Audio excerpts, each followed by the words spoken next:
Assalamualaikum, kembali lagi kita berjumpa dalam perkuliahan online mata kuliah studi kelayakan bisnis. Pada kesempatan kali ini, kita akan belajar bersama tentang analisis aspek teknik dalam studi kelayakan bisnis. Bersama kelompok 5, Suhermanto, Kartika Adelia, serta Yulia Indah Astuti. Pada perkuliahan kali ini kita akan mempelajari tentang 1. Pengertian aspek teknik. 2. Tujuan aspek teknik. 3. Penentuan lokasi usaha. 4. Metode penilaian lokasi. 5. Luas produksi. 6. Tata letak, layout. Dan yang terakhir adalah tentang pemilihan teknologi.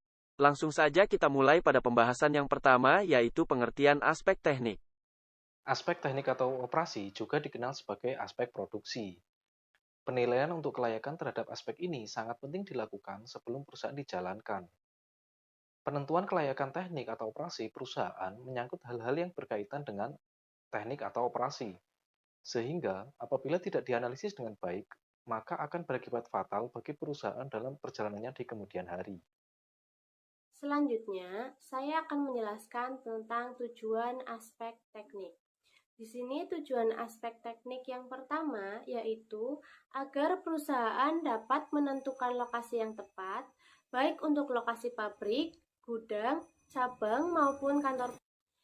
Kedua, agar perusahaan dapat menentukan layout yang sesuai dengan proses produksi yang dipilih, sehingga dapat memberikan efisiensi. Yang ketiga yaitu agar perusahaan bisa menentukan teknologi yang paling tepat dalam menjalankan produksinya. Yang keempat, agar perusahaan bisa menentukan metode persediaan yang paling baik untuk dijalankan sesuai bidang usahanya. Dan yang terakhir yaitu agar dapat menentukan kualitas tenaga kerja yang dibutuhkan sekarang dan di masa yang akan datang. Penentuan lokasi usaha. Di sini, pemilihan lokasi usaha itu sangat penting, mengingat apabila salah dalam menganalisis akan berakibat meningkatnya biaya yang akan dikeluarkan nantinya. Dalam memilih lokasi tergantung dari jenis usaha atau investasi yang dijalankan. Paling tidak, ada 4 lokasi yang dipertimbangkan sesuai keperluan perusahaan, yaitu yang pertama, lokasi untuk kantor pusat, yang kedua, lokasi untuk pabrik, yang ketiga, lokasi untuk gudang, dan yang terakhir adalah untuk kantor cabang. Ada 11 pertimbangan dalam menentukan letak suatu lokasi secara umumnya, yaitu pertama, jenis usaha yang dijalankan, kedua, apakah dekat dengan pasar atau konsumen, yang ketiga, apakah dekat dengan bahan baku, yang keempat, apakah tersedia tenaga kerja, yang kelima, tersedianya sarana dan prasarana atau transportasi, listrik, dan air. Yang keenam, apakah dekat dengan pusat pemerintahan? Yang ketujuh, apakah dekat dengan lembaga keuangan? Yang kedelapan, apakah berada di kawasan industri?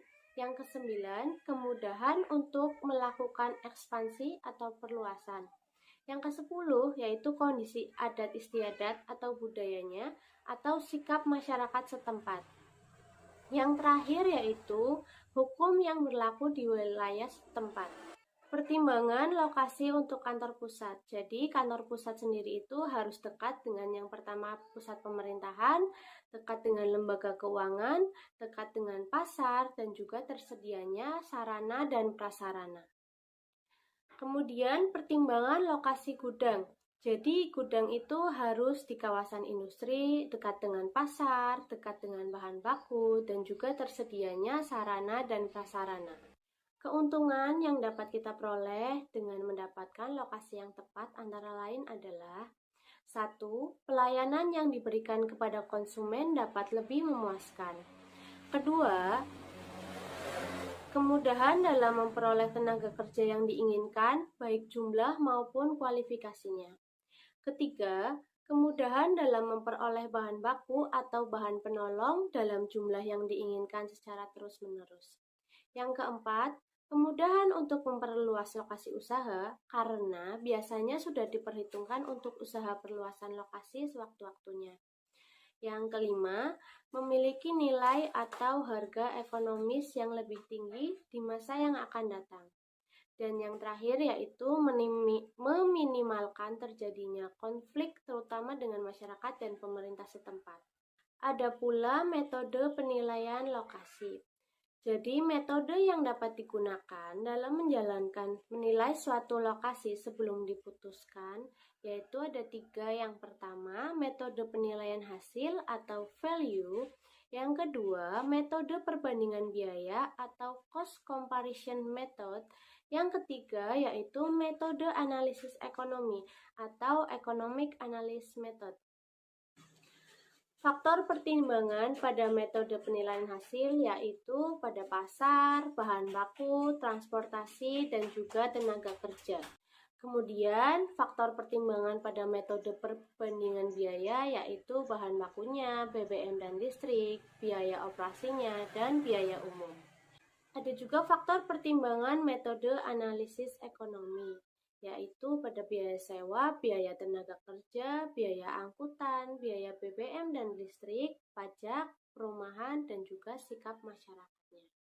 Selanjutnya akan dilanjutkan oleh Mbak Indah.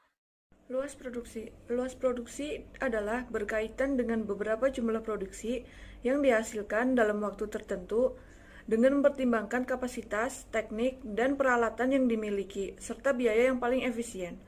Luas produksi dapat dilihat dari segi ekonomis dan segi teknik. Dari segi ekonomis, yang dilihat adalah beberapa yang paling efisien, sedangkan dari segi tekniknya, yang dilihat adalah jumlah produk yang dihasilkan atas dasar kemampuan mesin dan peralatan, serta persyaratan teknik. Secara umum, luas produksi ekonomis ditentukan oleh 1. Kecenderungan permintaan yang akan datang, 2. Kemungkinan pengadaan bahan baku, bahan pembantu, tenaga kerja, dan lain-lain. 3. Tersedianya teknologi mesin dan peralatan di pasar. 4. Daur hidup produk dan produk substitusi dari produk tersebut. Kemudian untuk menentukan jumlah produksi yang menghasilkan keuntungan yang maksimal dapat dilakukan dengan salah satu pendekatan berikut. 1. Pendekatan konsep marginal dan marginal revenue. 2. Pendekatan break-even point. 3. Metode linear programming. Tata letak atau layout. Layout merupakan suatu proses dalam penentuan, bentuk, dan penempatan fasilitas yang dapat menemukan efisiensi produk atau operasi. Layout dirancang berkenaan dengan produk, proses, sumber daya, manusia, dan lokasi sehingga dapat tercapai efisiensi operasi. Dengan adanya layout akan diperoleh berbagai keuntungan antara lain sebagai berikut. 1. Memberikan ruang gerak yang memadai untuk beraktivitas dan pemeliharaan. 2. Pemakaian ruang yang efisien. 3. Mengurangi biaya produksi untuk investasi. 4. Aliran material menjadi lancar. 5. Pengangkutan material dan barang jadi rendah. Kebutuhan persediaan yang rendah memberikan kenyamanan, kesehatan, dan keselamatan kerja yang lebih baik. Jenis layout didasarkan pada situasi. 1. Posisi tetap. Ini ditunjukkan pada proyek yang karena ukuran, bentuk, atau hal-hal lain yang menyebabkan tak mungkin untuk memindahkan produknya. 2. Orientasi proses. Orientasi proses didasarkan pada proses produk, barang, atau pelayanan jasa. Biasanya layout ini dapat secara bersamaan menangani suatu produk atau jasa yang berbeda. 3. Tata letak kantor.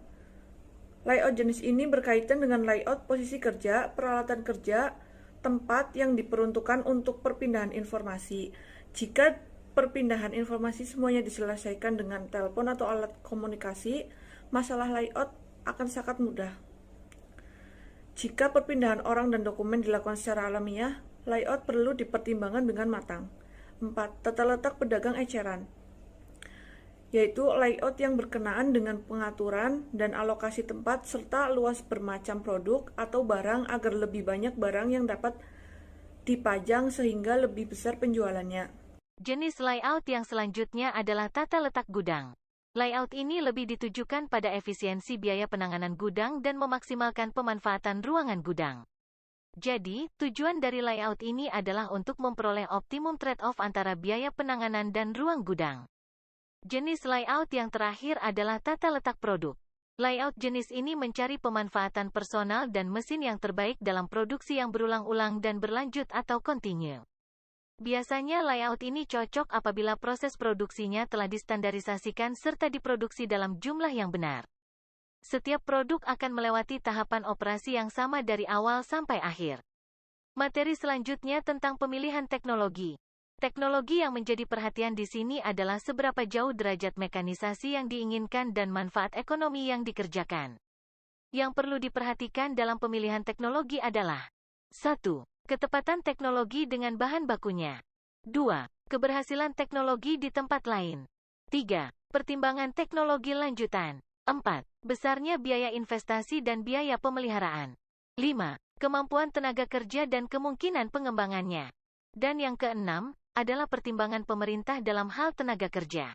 Demikianlah materi analisis aspek teknik dalam studi kelayakan bisnis kali ini. Agar dapat lebih memahaminya, mari kita diskusikan bersama-sama. Terima kasih kami ucapkan. Wassalamualaikum, sampai jumpa lagi.